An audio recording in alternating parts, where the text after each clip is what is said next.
500년 전 16세기를 일컫어서 하나님 재발견 시대다, 그렇게 이야기합니다. 물론 15세기, 14세기, 10세기 그 기간이 있지만은 그 기간 1000년을 가리켜서 중세 암흑시대, 그렇게 이야기하는데, 긴 흑암의 시대 1000년을 끝내고 16세기부터 변화가 옵니다. 그래서 16세기를 하나님 재발견 시대. 왜 이런 말이 붙을까요? 1517년 독일의 루터가 종교 개혁을 일으킵니다. 핵심 주제는 성경으로 돌아가자, 교회로 돌아가자, 이거였습니다. 이 종교개혁자들의 공로로 성경으로 돌아가자는 운동이 일어나고 교회가 새로워지고, 그동안에 뒷전으로 밀려있던 하나님이 재조명되고 재발견됩니다. 그래서 이 16세기를 하나님 재발견 시대, 그렇게 이야기해요. 그리고 또 100년이 지난 17세기를 가리켜서 인간의 재발견 시대다. 세계 역사를 좀 아는 분들은 이 17세기 이야기하면 떠오르는 단어가 있습니다. 휴머니즘, 인간, 또 계몽주의, 이런 단어들이 떠오르지요.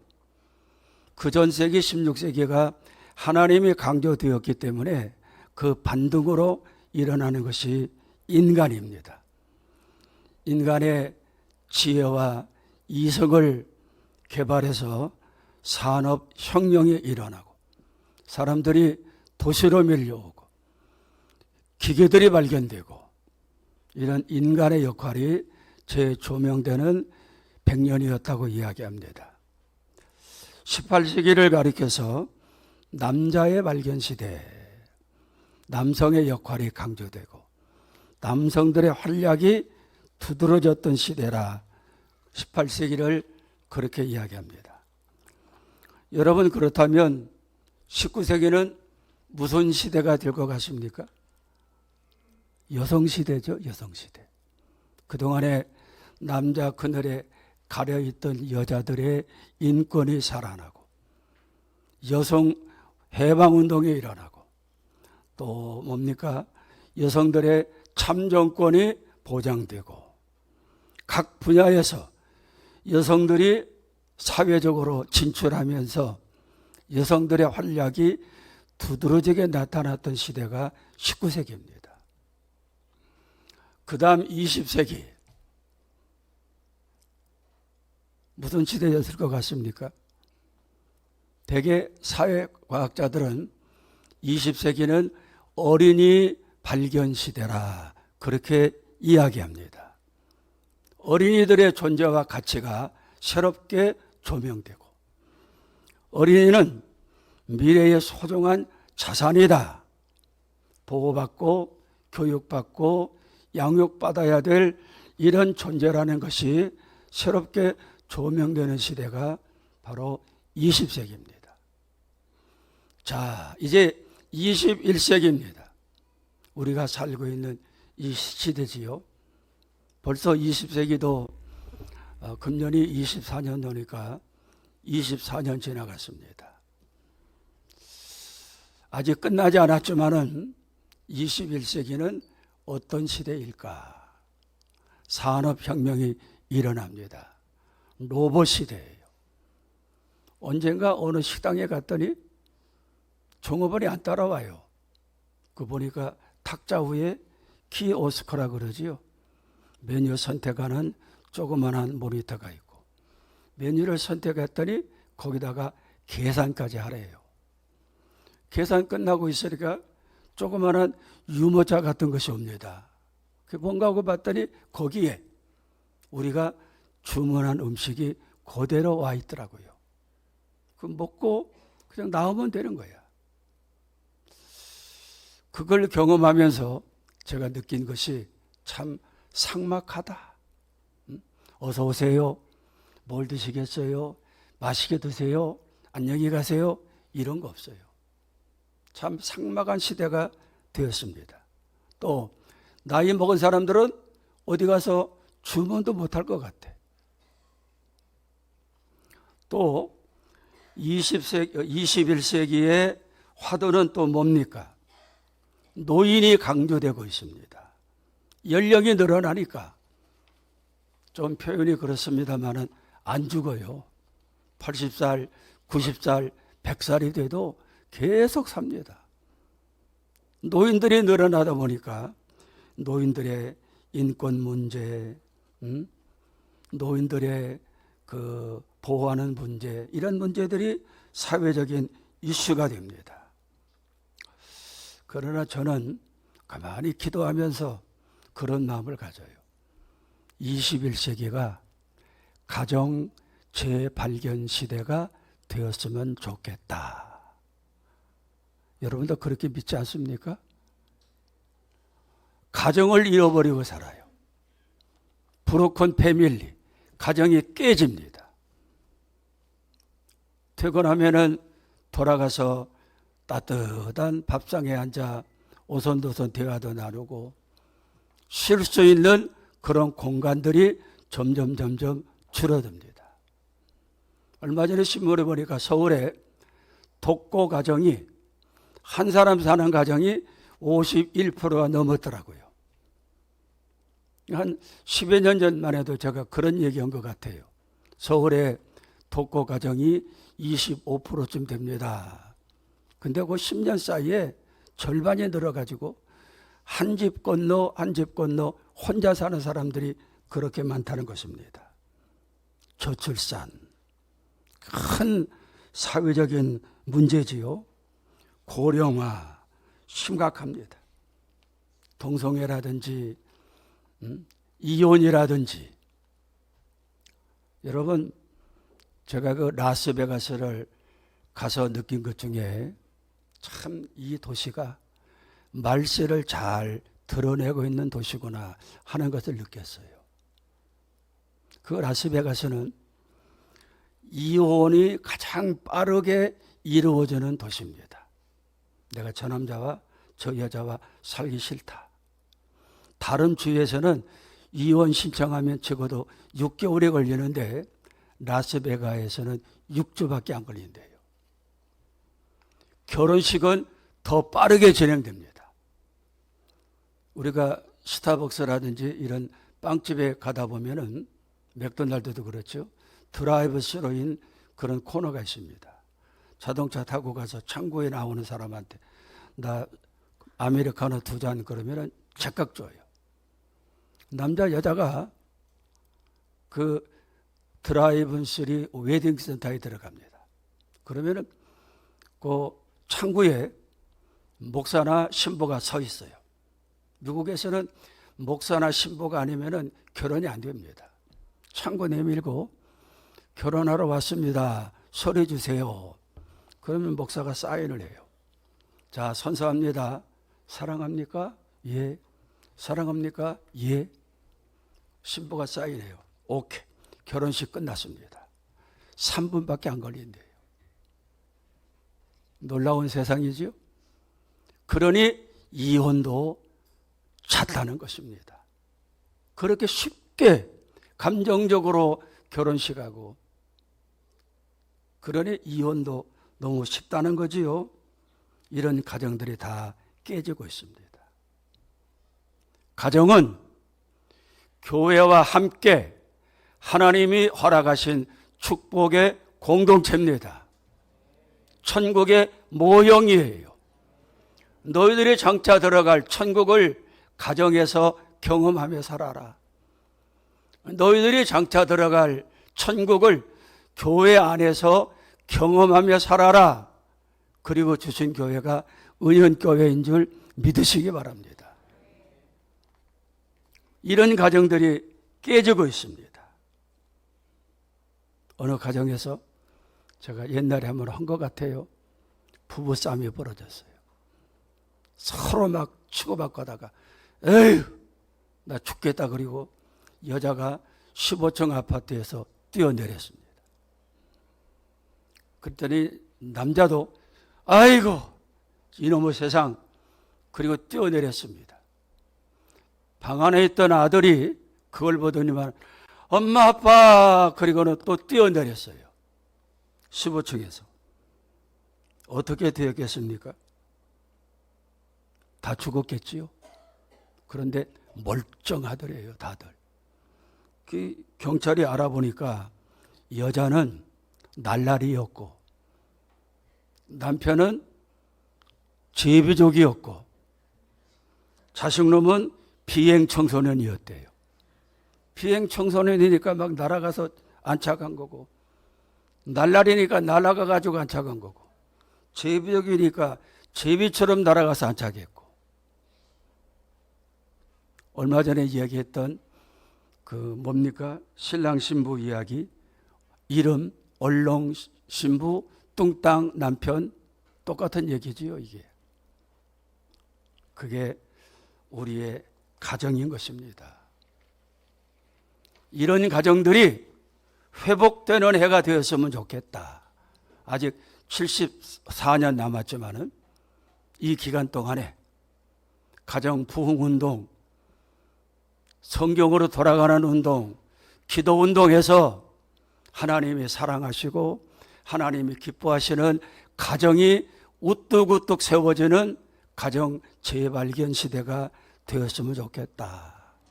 여러분도 그렇게 믿으면 아멘 하시기 바랍니다. 그렇게 될 줄 알고 교회가 열심히 기도하고 전도하고 가정에서도 노력하고 그래서 보아라 너희 가정 들어갈 천국의 모형이다. 보아라 너희 교회 생활 천국 생활의 예비다. 천국이 펼쳐지는 가정, 천국이 펼쳐지는 교회 다 되기를 축복합니다. 할렐루야. 제가 좀 목이 좀 샜어요. 좀 소리를 쳤더니 하나님이 기뻐하시는 가정이 어떤 가정일까? 가만히 기도해 보니까 어려운 거 아니더라고요. 자기 책임만 다하면 되는 거야. 책임. 부모는 어떤 책임이 있습니까? 부모의 책임은 말씀 양육, 기도. 신명기 16장 2절 말씀 떴지요. 7절 말씀 보세요. 너희 자녀들에게 부지런히 가르치라. 집에 있을 때든지 누워 있을 때든지 일어날 때든지 이 말씀을 강론해 주어라. 가르쳐 주어라. 자녀를 위해서 기도해 주는 부모, 말씀을 가르쳐 주는 부모, 이거 하면 가정이 회복되는 것입니다. 두 번째는 자녀들의 역할이 있어요. 자녀들의 역할을 잘 감당하면 되는 것입니다. 뭘까요? 부모 순종입니다. 부모 순종. 에베소 6장 1절에 나오지요. 자녀들아, 주 안에서 너희 부모에게 순종하라. 이것이 옳은 일이다. 얼마 전에 뉴스에 보니까 28살 난 청년이 끔찍하게도 자기 어머니를 죽였습니다. 나중에 경찰이 조사해 보니까 이 28살이나 된 이 아들이 방 안에 앉아가지고 하루 종일 핸드폰만 보는 겁니다. 물론 그 아들도 나름대로 취직해 보려고 노력했겠지만 안 될 수도 있었겠지요. 엄마가 얼마나 마음이 답답합니까? 속이 터지는 겁니다.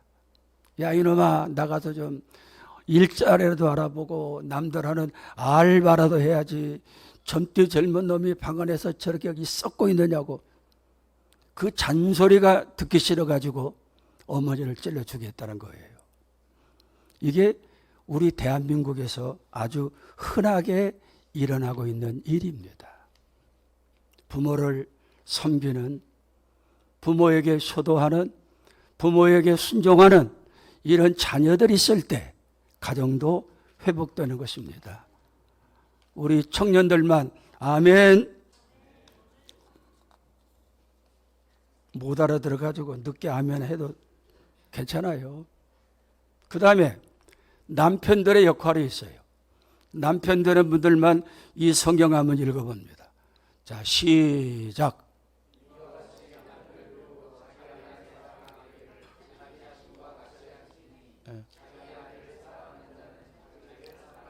자기 아내를 제 몸 아끼듯 아껴주라는 거예요. 자기 몸 사랑하듯 그렇게 사랑하라는 것입니다. 그 다음에 아내들의 역할이 있습니다. 아내들의 역할. 5장 22절 아내들만, 앞으로 아내들 청년들만 한번 읽어갑니다. 시작.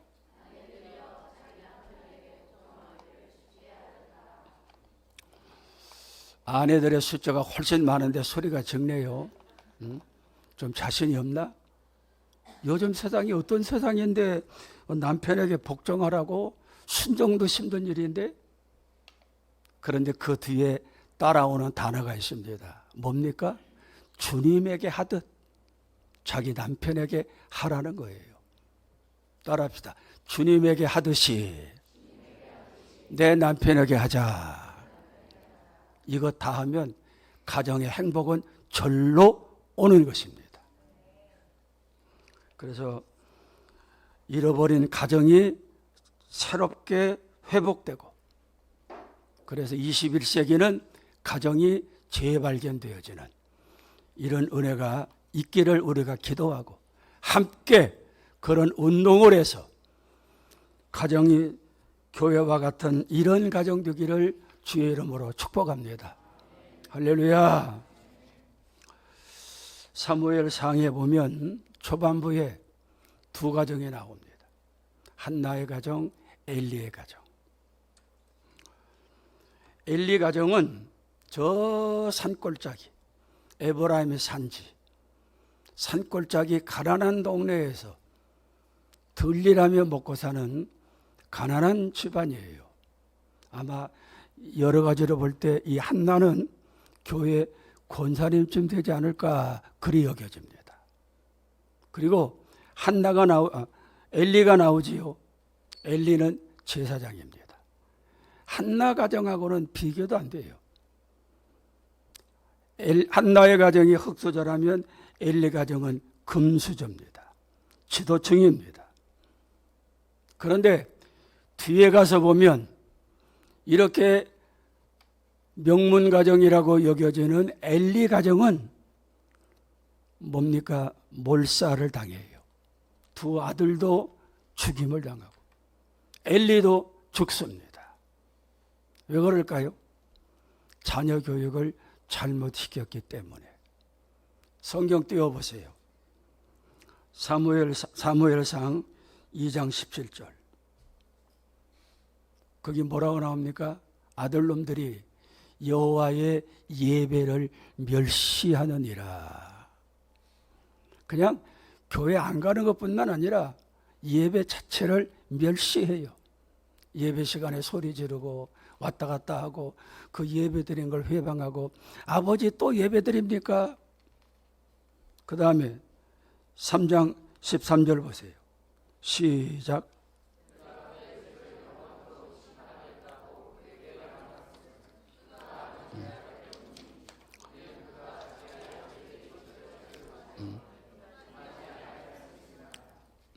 제가 시간에 쫓기다 보니까 빠졌는데, 이 엘리가 두 아들의 잘못된 것을 지적하지 않았다고 나옵니다. 자식이 잘못되면 꾸지람도 하고 지적도 해야 되는데 그걸 안 했어요. 결국 저주를 하나님이 예고하고 비참하게 죽습니다. 그 좋은 집안이 몇십 년도 못 돼가지고 멸면돼 버립니다. 그런데 한나를 보세요. 한나 가정은 마치 해가 돋는 것처럼 하나님의 은총이 쏟아지고 축복이 쏟아졌습니다. 저 에브라임 산지에 가난한 이런 집안의 여인이었지만은 그는 한이 많은 여자입니다. 슬픈 여자였어요.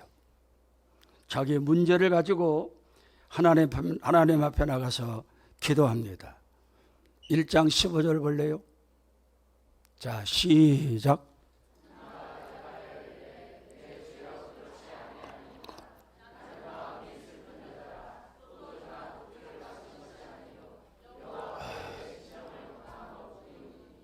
나는 마음이 슬픈 여자입니다. 왜 슬퍼요?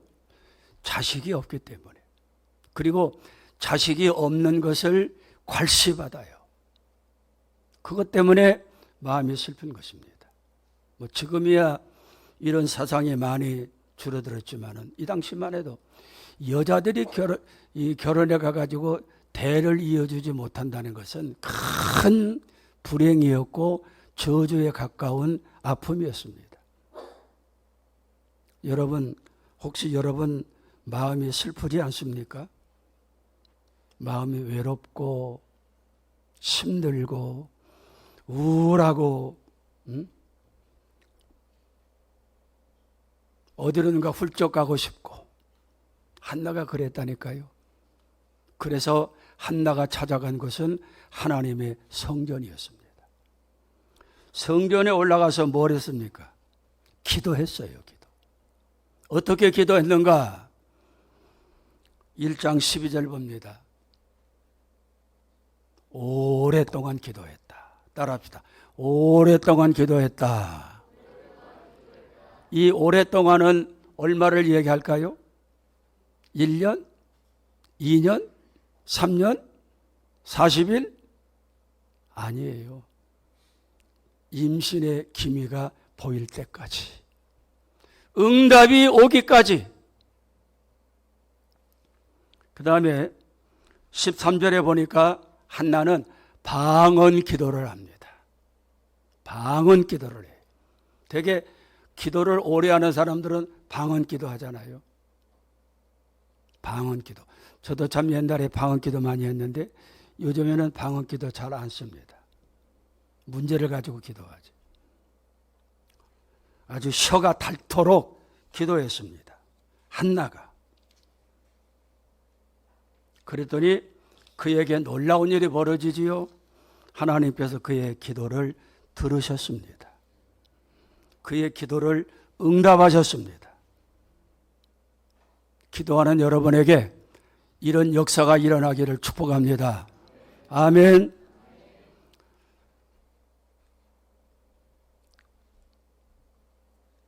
여러분, 마음이 괴로운 것은, 마음이 슬픈 것은 여러분에만 그런 것이 아닙니다. 다 마음이 슬퍼요. 마음이 괴롭고 우울하고. 이 서목사도 마음이 괴롭습니다. 우울하고. 하나님의 응답이 왜 이리 더딜까?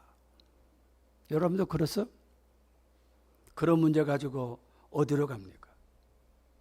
저는 성도들의 이름을 하나하나씩 펼쳐놓고 기도하다 보면 나도 모르게 눈물이 쭈르르르 흘러요. 요즘에 그런 기회 참 많습니다. 암흑의 권사, 암흑의 집사, 암흑의 청년 다 끄집어내놓고 기도하다 보면 나도 모르게 마음이 우울해지고 눈물이 쭈르르 흘러갑니다.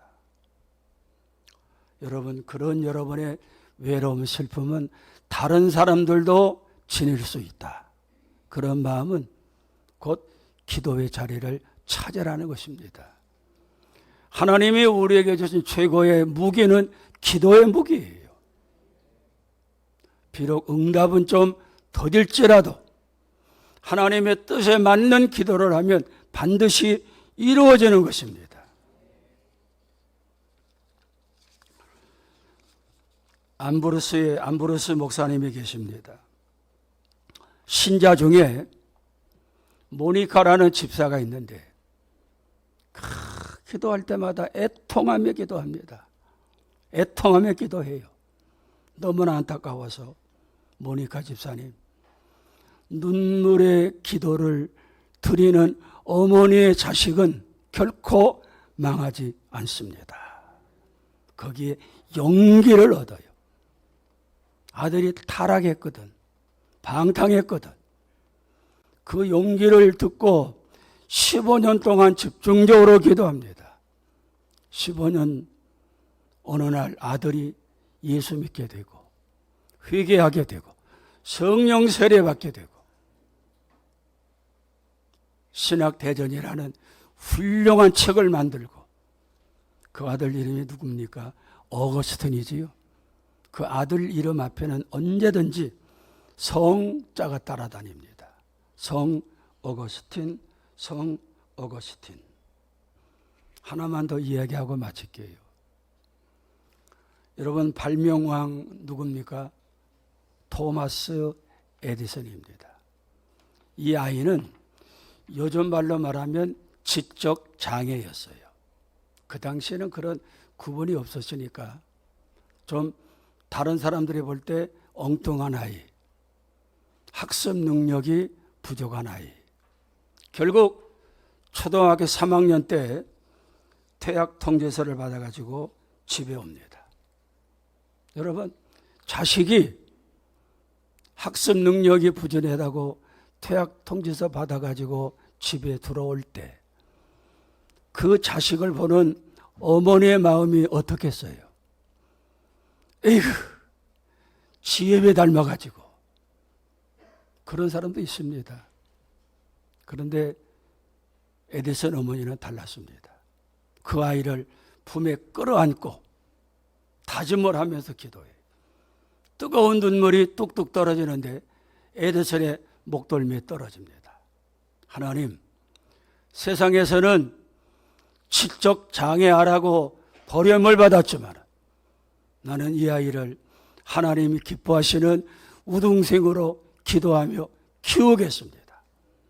기도하며 눈물 쏟아가며 기도하는 그 어머니의 기도가 이 아들 에디슨의 목덜미에 떨어집니다. 에디슨도 많이 깨달았겠지요. 초등학교 3학년이니까. 이 아이가 결국 세계에서 가장 많은 발명을 하는 발명왕이 됩니다. 이 전기도 에디슨이 발명한 거잖아요. 우리 어머니, 아버지들에게 그런 뜨거운 마음이 있으면 좋겠다. 여러분, 그렇게 생각하지 않습니까? 그런 뜨거운 마음. 그래서 아무개가 있었던 것은 그 어머니 아무개 때문이야. 얼마나 멋있습니까? 저의 소원은 하나 있습니다. 10년 후, 20년 후에 은연교회가 있었던 것은 서순성 목사 때문이야. 또 나와 같이 일했던 아무개 장로님 때문이야. 아무개 권사님, 집사님들 때문이야. 아무개 청년들 때문이야. 이럴 때 아멘이 나오는 건데 그런 평가가 있으면 좋겠어요. 하루를 살아도 천년처럼 우리의 모든 삶의 기록이 하나님 보좌 앞에 기록되어 있는 것입니다. 그 기록에 아름답고 선한 것들이 기억되고, 참 여러분의 가정이 무엇보다도 하나님이 기뻐하시는 행복한 가정. 따라합시다. 하나님이 기뻐하시는 행복한 가정. 이런 가정 되기를 축복합니다. 말씀 붙들고 우리 다 같이 소리내어 기도합니다. 주님 감사합니다.